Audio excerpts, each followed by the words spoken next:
Hola amigos, bienvenidos a Sin Filtros. En esta emisión vamos a conversar con César Batis, periodista de investigación y director de El Pitazo, sobre muchos temas. Segurito que les va a encantar. Pero por ahora quiero invitarlos para que participen en nuestro super chat. Para nosotros es muy importante todos sus comentarios y recuerden que si les gusta nuestro trabajo, déjenos un like. Bienvenido César, un gran placer tenerte con nosotros. Hola. Hola, Mayor, también para mí un gusto poder conversar contigo y con los miembros de tu audiencia. César, quiero que converses inicialmente sobre el tema que ha salido en una edición especial del Pitazo. Es un reportaje que han colaborado varios de los medios y señala que hay 30,000 millones de dólares en activos lavados. Son 82 investigaciones que se han hecho. Sí, así es, Maybor. Son 52 expedientes que están en diferentes tribunales del mundo que totalizan estos expedientes unos 30,000 millones de dólares que se han fugado o que fueron sacados de los recursos del erario público venezolano. Esta es una investigación realizada por la Alianza Rebelde Investiga, el Runes, tal cual El Pitazo, conjuntamente con Transparencia Venezuela y con la plataforma de periodismo de investigación latinoamericano Conectas. Esta investigación que lleva alrededor de 9 meses o llevó 9 meses en proceso, ayer apareció publicada con esta página que la pueden ubicar con el niño chavismo chavismoins.com, y allí encontrarán estos cerca de 10 reportajes que cuentan historias de estos 30,000 millones de dólares, tanto en América Latina, Estados Unidos y por supuesto en Europa.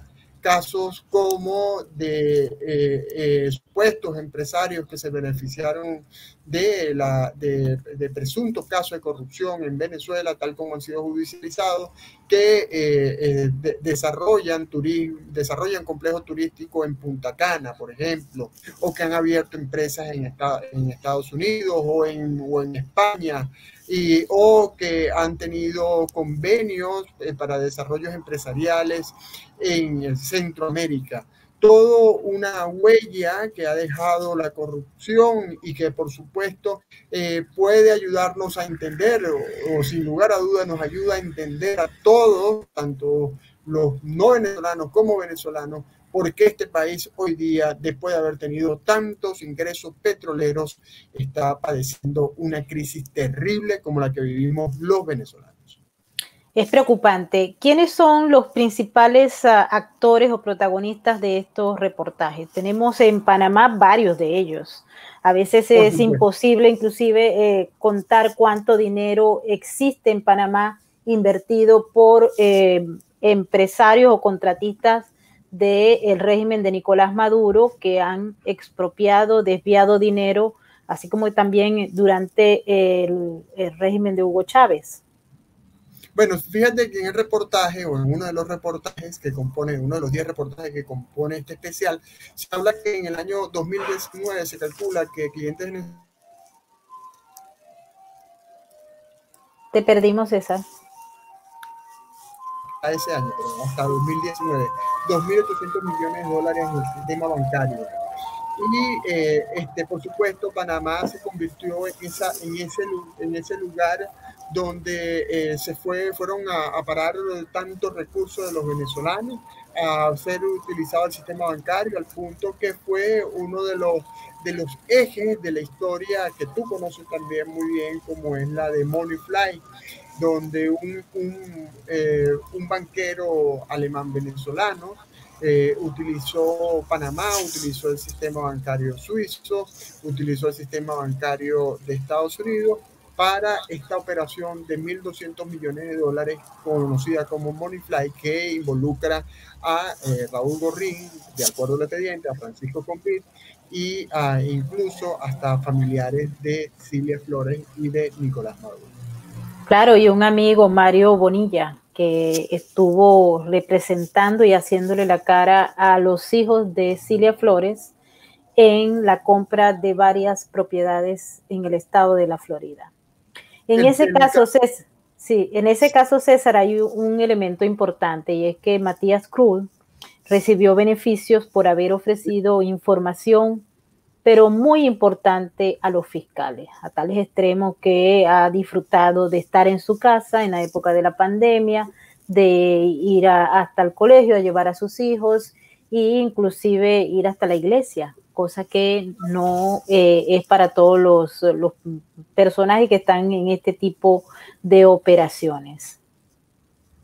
Sí, permíteme corregir el tema de Panamá, sí fue en el año 2019, que dije hasta 2019, de acuerdo a este texto escrito por la colega periodista Sol Lauría, los venezolanos inyectaron 2.811 millones de dólares en compañías del Istmo y eso, repito, solamente en el año 2019.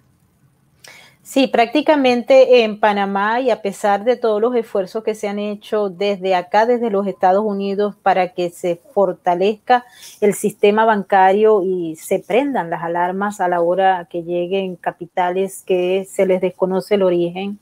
Ahí estaba, por ejemplo, César, en Panamá, los familiares de Cilia Flores, incluyendo al sobrino preferido, que registró un montón de empresas allá y también compró inmuebles. Se dice que una buena parte de esos inmuebles posteriormente se vendieron porque surgió el escándalo de los famosos narcosobrinos y una parte de ese dinero se movió hacia otro país que todavía no se ha identificado.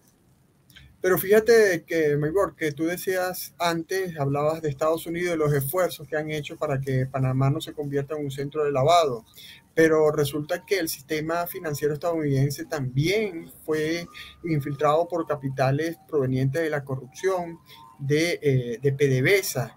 Y en el caso del reportaje firmado por la colega Jessica Carrillo Mazzali, se cuenta el tema de cómo, o el punto, cómo un exfuncionario de PDVSA y otros contratistas de alto perfil del chavismo invirtieron en el sector inmobiliario de Florida sobre todo, y también en Nueva York, adquiriendo grandes propiedades que costosas, propiedades que por supuesto terminaron al final, y aunque aún hay propiedades allá, pero al final terminaron encendiendo las alarmas de las autoridades de Estados Unidos, y por eso ya muchos han sido procesados, como el caso de Alejandro Andrade.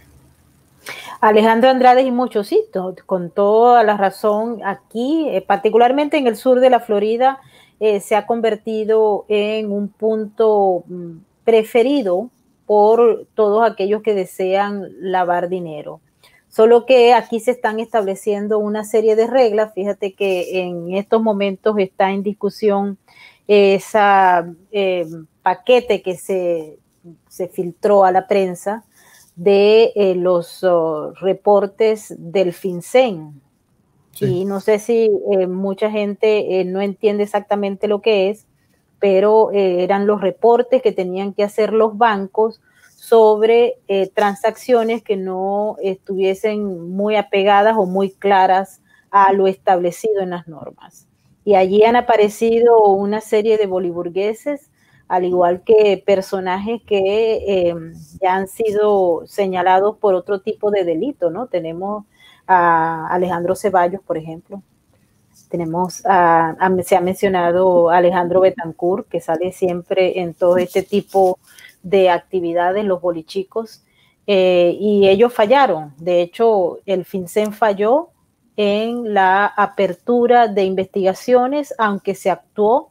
Esas reportes son del 2016 al 2017, y ahí aparece también Tarek El Aissami, el ex vicepresidente y actual ministro de Petróleo, que estuvo en esas transacciones por más de 1.400 millones de dólares, de las que se refiere en un reporte en particular.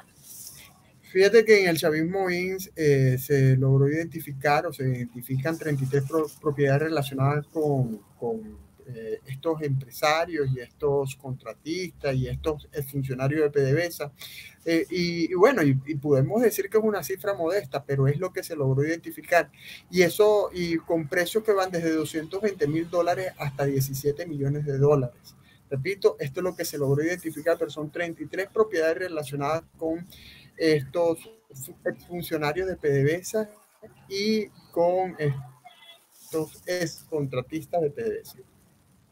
Sí, justamente en estos momentos tiene lugar una serie de casos, especialmente en Houston, donde está, si se quiere, el centro principal con el caso de Roberto Rincón y Abraham Shera y todos los que han estado vinculados en esa misma línea. Tengo entendido que hay otros que van a salir a la luz pública muy pronto. Ya los últimos están a la espera de la sentencia y aparece uno que está vinculado a varios casos a la vez, que está a la espera de la sentencia justamente, José Manuel González Testino, y uno de los socios que lo acompañó en este esquema de corrupción enorme, donde se saqueó no solamente PDVSA, sino también Citgo. No sé si ustedes tienen ese allí. Sí, bueno, eso están dentro de los casos, los Rincón y Abraham Shera están dentro de los casos que se investigaron como parte de este proceso, porque como te digo, aquí se recogieron, en Chavismo se recogieron los casos que han sido procesados por la justicia. No es que todo lo que se menciona en prensa, sino los casos que han sido procesados por la justicia. ¿Y en el caso de España? En el caso de España también se tienen reportes sobre todo lo que tiene que ver con el tema de la adquisición de inmuebles en estos barrios tan pijos, como dirían los españoles. Las empresas y mansiones y contactos que lograron estos venezolanos que pudieron sacar este dinero de PDVSA y de otras empresas del Estado venezolano, de la corrupción en Venezuela, y que lograron establecerse, mezclarse, juntarse y tener importantes contactos allá con la élite. Y bueno, y esto también está dentro de lo que el Chavismo INS cuenta, pues identificó 20 empresas mencionadas en investigación oficiales y 9 causas judiciales abiertas solamente en España. ¿Y los principales allá cuáles son los que ustedes tienen allí? Bueno, está todos los que están vinculados al caso Derwick, a las empresas Derwick, Alejandro Betancourt, Pedro Trebao. Está también el caso de Rincón, la parte de los Rincón. Villalobos, por supuesto, está entre los mencionados. Y bueno, estos son algunos de los nombres que ustedes podrán encontrar en este especial sobre el caso de España, los negocios con dinero del erario público venezolano que hicieron estos venezolanos en España y que están recogidos en el Chavismo. ¿Y Javier Alvarado está allí en ese grupo? Sí, está entre los mencionados relacionados con el caso Nervi Villalobos y entre otros. Hay un elemento importante, César, que se ha venido trabajando de manera sigilosa, y es que en vista de todas las acciones que ha tomado el gobierno federal en contra de todos los bolichicos, boliempresarios, boliburgueses, o como los queramos llamar, que han invertido dinero especialmente en el estado de la Florida, aunque en Nueva York también lo han hecho, pero en menor cuantía, motivado a que acá tienen muy cerca la Corte del Distrito Sur de Nueva York, pero también los inmuebles y todo eso cuestan muchísimo más que en la Florida, ¿no? Pero allá hay un movimiento de moda. Los boliburgueses o los contratistas de PDVSA que han visto que las acciones por parte de la Fiscalía del Distrito Sur de la Florida se han expandido, las acusaciones van creciendo, al igual que las investigaciones y la identificación de capitales, ellos han decidido abandonar los Estados Unidos y marcharse a sitios que les ofrezcan mayores beneficios y que puedan estar tranquilos disfrutando del dinero expoliado de las arcas del Tesoro venezolano. las últimas informaciones que recibimos es que Luis Roberto abandonó los Estados Unidos. Según las informaciones que tenemos, ellos inclusive informaron, porque se fue con su hermano, a las autoridades que se iban, puesto que estaban esperando que se les hiciera una acusación formal, cosa que no ha ocurrido por ahora. Así que decidieron irse. Así también ellos están aquí mismo en América. Una gente me dice que están en México y otros me dicen que están pensando marcharse a España desde México. Y hay ahora, otro que... Michael, sí, te pregunto, ¿qué tanto ha influido la pandemia, el coronavirus, en que procesos que parecían que iban a avanzar se detuvieran? Como por ejemplo el caso de Leopoldo Alejandro Betancourt, que buscó la ayuda de Giuliani para tratar de frenar los procesos. Tú que estás allá, que tanto conoces y me permites ahora pasar de ser el entrevistado a ser entrevistador. No, está bien eso. Sí, los casos se han paralizado, siguen trabajando, ¿ok? Las cortes siguen trabajando, las fiscalías siguen trabajando, pero el coronavirus, y también tenemos que este año en particular son las elecciones presidenciales. Y en Washington todo está al revés porque todo el mundo está haciendo campaña, todos están dedicados a esa agenda electoral. Entonces no es que se ha descuidado, sino que pasa generalmente cuando hay elecciones presidenciales que los periodos de investigación se amplían.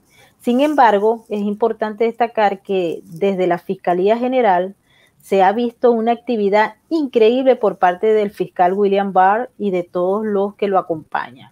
No solamente en relación a Venezuela, sino también hacia Irán y otros países. Hemos estado cubriendo justamente todas las investigaciones y los trabajos que se vienen haciendo, que son interesantísimos, sobre Irán, sobre la ubicación de los hackers que están robando información en los sistemas de los Estados Unidos, sean públicos o privados, y en base a esas investigaciones que las han desarrollado con los expertos en ciberseguridad, se ha permitido acusar en estas últimas 6 semanas a más de 30 personas que están vinculadas con Irán, con China, con Rusia, inclusive había unos norcoreanos, o sea, de Corea del Norte.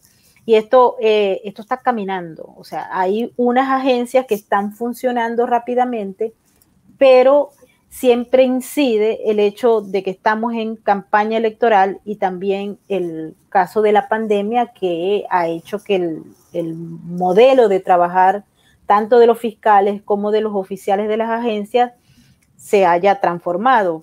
Ya no se puede ir con la rigurosidad que se iba a la oficina, se han tomado una serie de medidas, distanciamiento social, el problema que hay con los vuelos, que no se pueden trasladar de un momento a otro como lo hacían anteriormente porque no hay vuelos, por ejemplo, para el Medio Oriente. Es muy difícil llegar inclusive hasta América del Sur porque hay muchos países que todavía mantienen la frontera cerrada. Y esto hace que las investigaciones se estén tardando un poco más. Es decir, las agencias ampliaron las agendas de trabajo, pero no significa que se hayan paralizado. Y lo ponemos como ejemplo el caso de Venezuela, donde hay una serie de investigaciones en paralelo. Te puedo decir que aquí en la ciudad de Nueva York, en la Corte del Distrito Sur, los fiscales que están trabajando el caso de Venezuela están a millón. Y ahí están las dificultades. Por ejemplo, te cuento algo, el caso, por ejemplo, de Cliver Alcalá. Él no ha llegado todavía a la cárcel que le corresponde. Él está fuera de la ciudad, esperando a que en la cárcel que le corresponde, que es la del Centro Metropolitano de Manhattan, se logre abrir todo el proceso, puesto que allí hubo casos de coronavirus. Ahí están los socios de la ISAMI, por ejemplo, que querían salir de la cárcel porque ellos tenían supuestamente miedo de coronavirus, pero no los dejaron salir, ¿no? Muchos que están tratando de lograr ventajas comparativas del coronavirus. A ver, Maybor, también abuso y te pregunto, ¿y del caso Alexab, qué sabes? Bueno, del caso Alex Saab, justamente ayer estuve conversando con una de mis fuentes que está en el centro de ese caso y me comentaba que es seguro que hay una extradición. Se están tomando el tiempo necesario para evaluar las evidencias que presentó la Fiscalía de los Estados Unidos y que ya fueron aprobadas y revisadas por la Fiscalía de Cabo Verde. Los jueces lo están haciendo, uno, porque es un caso mediático, dos, la manipulación que se ha dado en función de las narrativas, tres, ellos han sentido que hay un ataque y una presión directa tanto al gobierno como al sistema de justicia de Cabo Verde por parte de esencialmente de los abogados del régimen de Maduro. Es decir, son muchos los que han opinado y hay mucha información que ha salido que no tiene nada que ver con la realidad del expediente. Y lo otro que es importante es que ya se están haciendo todas las gestiones necesarias, así es que a mí me dicen que debido a que hubo un alargamiento del proceso, ellos creen que anteriormente me decían que era a mediados o finales del verano, ya el verano se fue, y ahora me comentan que estarían previendo que esa extradición concluya a finales del mes de noviembre, a principios del mes de diciembre. Ok, y te lo pregunto porque he sentido que existe como un temor creciente de algunos sectores en Venezuela de que al final las autoridades de Cabo Verde terminen dando la libertad a Alex Saab. Eso lo pregunté justamente, pero me dicen que el caso en particular de Alex Saab, que está en la Florida y que es objeto de esta extradición, está relacionado con 350 millones de dólares de contratos y fueron movidos esos dineros a través del sistema financiero de los Estados Unidos y eso es un delito que va ligado a todo lo que es cargos de lavado de dinero y de corrupción, lo que equivale también a la violación de las normas y leyes anticorrupción y antilavado de dinero de los Estados Unidos. Ellos presentaron los expedientes, me dijeron que los expedientes son bastante densos y que fueron presentados en 3 idiomas diferentes. Eso se está evaluando. Los abogados de Alex Saab, de hecho, ayer el ex juez Baltasar Garzón dio una entrevista al periódico, al portal El Venezolano de Miami, y explicaba justamente una serie de elementos que se han venido denunciando porque se ha querido manipular todo el proceso y la estrategia de la defensa es señalar, uno, que no había, que este señor es un diplomático y que no le correspondía bajo ningún concepto ser arrestado en las condiciones que se dio, que había un error en la alerta de Interpol, etcétera. Pero también se llegó a mentir, porque Alex Saab mintió al señalar que estaba siendo torturado por 4 hombres que trabajaban para el gobierno de los Estados Unidos y que le sacaban sangre todos los días. La fiscalía, junto con los peritos, entraron a la celda y se dieron cuenta que se estaba autoflagelando él mismo, es decir, y le quitaron inclusive los objetos con los que se rompía la piel y se golpeaba él mismo. Entonces, esto es una falla. La defensa lo ha querido señalar como es un abuso, una tortura, malos tratos. Luego hubo otros elementos que también están pesando y están siendo investigados y por eso se alarga el proceso. Por ejemplo, la defensa dijo que a Alex Saab le habían robado los documentos que probaban que él era diplomático. Y eso ocurrió el día que fue arrestado porque él los tenía en un maletín que le devolvieron a los 2 días cuando inspeccionaron todos los documentos que estaban en ese maletín. Resulta que la denuncia sobre el supuesto robo de ese documento contra la policía de Cabo Verde se hizo 3 meses después, como un elemento injusto cuando el accionar del abogado Baltasar Garzón entró al equipo. Antes no se había hecho. Entonces, si era tan importante ese documento que se supone probaba que él era un diplomático de alto nivel de Venezuela, ¿por qué no se hizo un escándalo ese mismo día o al día siguiente? Se tuvo que esperar hasta que Baltasar Garzón entrara al equipo de la defensa para hacerlo. Luego se hacen anuncios como de ir a la Comisión Africana de Derechos Humanos a plantear que hubo una tortura, etcétera, pero las evidencias de la tortura no existen según el gobierno, porque está el acta de la fiscalía que señala que hicieron la inspección y no hubo tortura.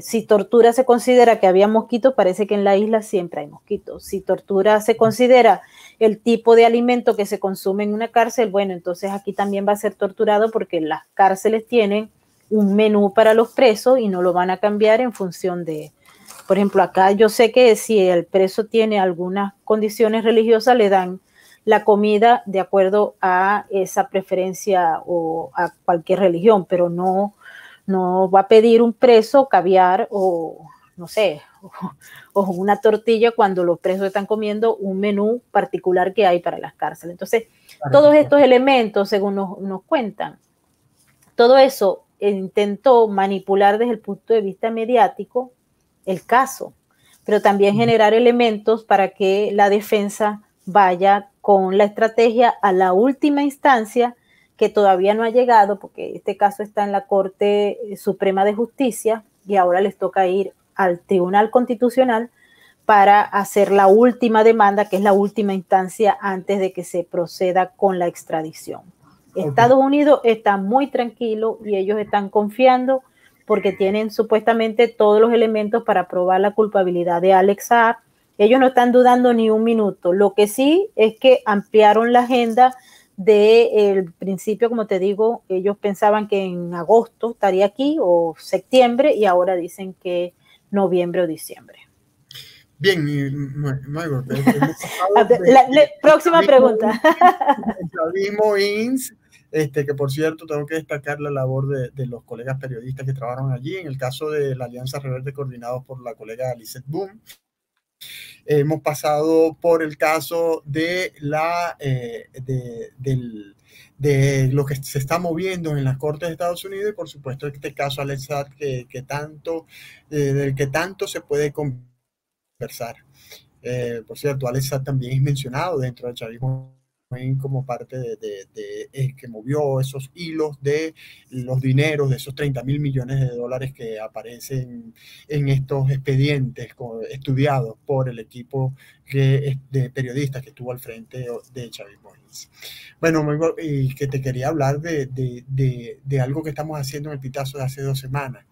Y ya que me has dado la posibilidad de conversar con ustedes y con tu audiencia, contigo, que quisiera decirte que estamos nosotros en este momento en un proceso de captar membresía. Y este es un proceso que es inédito en Venezuela. En Venezuela hemos tenido crowdfunding, hemos tenido suscripciones, pero no un proceso de membresía como este. El Pitazo el año pasado se hizo acreedor el proyecto Velocidad, de una beca de Sembramedia con ICFJ e Illuminate para apoyar el desarrollo de modelos de negocio de medios de comunicación nativos digitales. Y así fue como el Pitazo se involucró en este proceso que esta primera parte culminó hace 2 semanas cuando lanzamos este proceso de membresía. ¿Y en qué consiste la membresía? Y esto es importante diferenciarlo porque la membresía es distinto a una suscripción. Tú pagas una suscripción para recibir un producto. En la membresía tú te haces parte, copartícipe, apoyas a un medio de comunicación, en este caso porque tú crees, porque tú estás conectada con los valores, principios, o porque a pesar de que no compartas todo lo que diga ese medio de comunicación, tú crees necesario que haya pluralidad, que haya medios de comunicación que estén luchando contra la censura, como es el caso del Pitazo. Y bueno, quienes se quieren hacer aliados del Pitazo tienen que ingresar al pitazo.net, buscar un banner en negro y amarillo que dice hazte aliado, dar clic allí, se despliega toda una plataforma. Allí se puede explicar, allí puedes leer lo que significa ser aliado y super aliado, llenas una planilla, colocas allí el monto que puede desde $3 mensuales hasta más de 10 o más, todo lo que quieras. Puede ser también en bolívares, en caso de si nos están viendo desde acá de Venezuela, puede ser también en bolívares. Y desde ese momento eres aliado o superaliado del Pitazo y por supuesto tendrás acceso como aliado o superaliado a una serie de prerrogativas que vamos a dar nosotros como medio de comunicación, que van desde compartir información antes de ser publicada, o compartir stickers, fondos de pantalla, descuentos en eventos como obras de teatro que ya hemos realizado en el pasado reciente, descuentos en talleres como el que realizamos el sábado pasado de fotografía. Y por supuesto también hay un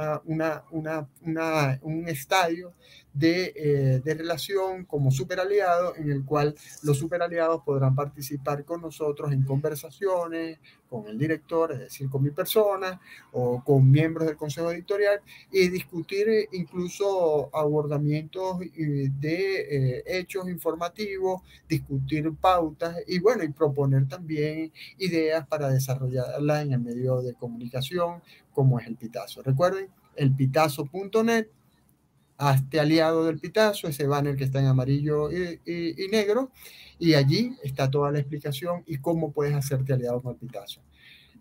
Esto es muy importante porque los medios independientes requieren del apoyo y el soporte de la sociedad.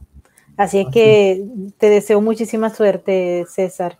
Ojalá que sean muchos los que apoyen el proyecto que definitivamente permite la lucha contra la censura y también ofrecer información independiente y veraz de lo que está ocurriendo.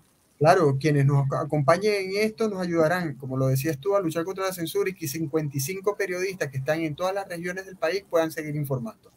Y eso es importante, por eso es tan importante tener a los ciudadanos, tener a la gente como aliados de este proyecto que se llama El Pitazo. Bueno, César, mucho éxito, de verdad. Maybor, un gusto compartir contigo este momento, haber conversado contigo, haber recibido información de tu parte y bueno, que me hayas dado la oportunidad de hablar del chavismo INS, de este especial que ha hecho este grupo de la Alianza Rebelde Investiga, Conecta y Transparencia de Venezuela, y también de la campaña Hazte Aliado del Pitazo, que bueno, que los espero por acá para, si usted lo desea, podamos seguir conversando cuando usted sea un super aliado del Pitazo. Muchas gracias. Así. Bueno, muchísimas gracias y muchas gracias de verdad a todos ustedes que nos acompañan en Sin Filtros. Esta emisión, bueno, la hemos compartido con el colega y amigo César Batis, director del Pitazo. Ahí tienen toda la información que le suministró para que lo acompañen en ese proyecto tan importante para Venezuela. Por ahora nos despedimos, no sin antes recordarle que por favor pasen por nuestra plataforma patreon.com/Venezuela Política. Allí estamos dando semana a semana el seminario sobre crimen organizado y ciudadanía. ¿En qué nos afecta este flagelo? Así es que únanse a nosotros y disfruten de ese contenido para ustedes única y exclusivamente en nuestra plataforma Patreon. Muchísimas gracias por estar con nosotros y nos vemos en la próxima emisión.